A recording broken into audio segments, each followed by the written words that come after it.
Hi folks, this is Benny once again, and we're outside the aircraft now. As you saw, we had a little quick tour with Chris inside, and Chris will be nice enough to give us a walk around, and we're going to ask a few questions so the audience could see the little details about this cool C-208, and we'll give it over to Chris now and do our walk around. So Chris, what's up here in the power plant? What do we have? Okay, well this is the Pratt & Whitney PT6, probably the most well-known turboprop engine ever built. It's 675 horse. This airplane, it's got the standby alternator right here as a backup source of electrical on top of the regular ship's starter generator that it's got. So that's a requirement for 135. And I understand these PT6s, I mean, they are really one powerhouse engine. Yeah, absolutely. They keep going. Been around for years and years. And then here we have the cockpit entrance. I see that you have boarding ladders. Are those collapsible or they fold away? Yeah, absolutely. This just kind of does. I see. Okay, excellent. And that's how the flight crew get in and out of the plane. You'll see at the back in a minute the air stair for the. Raise it one more time up, and I assume this becomes a handrest, no? It's. Oh, you have one there. It's actually a lot of space there in the front, so there's actually quite a bit of space between the. This is what this is right here. You'll see. Oh, I see. Okay, fantastic. So. And I assume there's another one just like it across on the other side. Yeah, absolutely. Okay. And I understand. I'm looking at this cargo pod here. This runs the whole length of the bottom of the fuselage. Yes, sir. Yeah. And you can see the individual weights on each door, but all four of them all together is it's just under 1,100 pounds. It's 1,090 pounds. It goes in this pod. And it's really neat. I mean, all your stuff is out of your way, and you got tons and tons of room upstairs for. Right. Was this a standard delivery option, or something that you exercised? No, it's a cargo pod. It's an option. It's an option. It's an additional, yeah. Wow. And we're just walking around along and see the exterior. I noticed you had oversized tires, and that was a preference because of the landing strips that you do down in the islands. Yeah, absolutely. I mean, we've got some short strips in the Bahamas. They have some of their runways are constructed out of compacted coral out there. Right. So you definitely want the larger footprint for stopping power and stuff on that kind of a surface. And I noticed all the hatches to the compartment are on this side, right? They're not. Yeah, that's it. Okay. Excellent. And we're looking here at the main entry cargo door. I noticed there's two halves. You have the lower half and the upper half. Okay. Yep. Great. Now, which one is the lavatory? It's the one on that side over there. The one on that side? That's fantastic. Right side. Fantastic. I even noticed your nose wheel tow bars are brand new, still in the plastic. Yeah. The beauty. I tell you, folks, this airplane has the unique smell. Like we all know when we buy a new car, it has that so-called new airplane smell. It's such a treat. We haven't seen airplanes from all shapes and sizes worldwide. It's real refreshing to see something that comes right out of the other factory. So continuing along. And this is the tail number. Fantastic. Yep.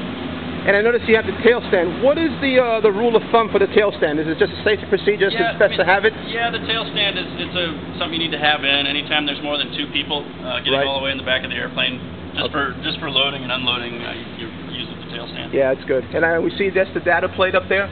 There you go. That's it. It's serial number 2153. 2153. Excellent. Yeah. And I noticed we have some gust locks here. Is that what I'm looking at? Yeah, this is so you can lock the rudder so the wind doesn't beat it up. That's fantastic. It beats the old two pieces of plywood together with the screw nut. That's it. Fantastic. I tell you, folks, this plane is truly a dream. And I noticed on the other side here we have the other entry door for the passengers. Yeah. You can see, basically it's. If you can step up a set of stairs in your house, you can jump on. Yeah, and I noticed Chris is pretty tall, and we can see from the vantage point that it's not like you really have to be a contortion artist to get into this airplane. It's good clearance. Yep. So, for the clientele that are quite taller, this fits quite well. Excellent. And Chris, I understand you told me there was something kind of comical when you picked up the airplane at Wichita. They made you sign a release. What was that again? Right. You're not allowed to use this for military purposes. You can't hang any missiles off of the wings and. A couple interesting things like that. Yeah, and that's because mostly, folks, the 208 has been used now in Iraq to carry the air-to-ground missile 65, the Hellfire. Basically what we call a poor man's version of an A-10. So Cessna has developed the AC-208, which is a combat variant of the 208 that we're looking at here, which will facilitate two missiles on either wing. So it's kind of funny that they made you sign a release that you won't do nothing of that sort. Yes, sir. Yeah. Fantastic. And as we noticed, the pod, this is the solid side. There's no doors on this side. And we have a fixed gear and the strut. And I assume this is the radar pod over here? That's it, yeah. This aircraft has the traditional weather radar that you see here, as well as the XM satellite radar, so we can take a look at the whole country, basically right on the screens. And I bet you it works pretty well listening to XM all the way across the country, doesn't it? Yeah, of course. And now we're here on the co-pilot side, folks, and once again we see the stairs just like on the captain's side. Yep. And if you notice, folks, these doors are very large. They're great to get in and out, and also in the case of emergency to egress. Mm-hmm. So this plane already, from a risk point of view, I see there's a lot of good safety features. Sure, yeah, four doors. And here we have the exhaust. Mm-hmm. Now, you were saying something about the igniters, Chris. Yeah, you can see that, there's the battery. Here's the igniter for the aircraft right there. And I assume this will be a position for a second one? Excuse me, I'm sorry, the exciter box. The exciter box, correct, yeah. The igniters are the plugs themselves that are on the engine. But I noticed we have space that you could put another one here as a standby. Yeah, I'd like to add a backup right there just for increase of dispatchability, That's fantastic. So fantastic. Great.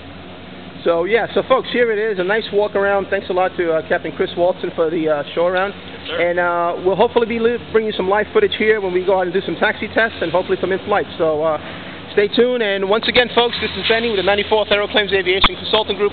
Always in the thick of things with our friend here, Chris. Thank you. See you soon. Bye-bye.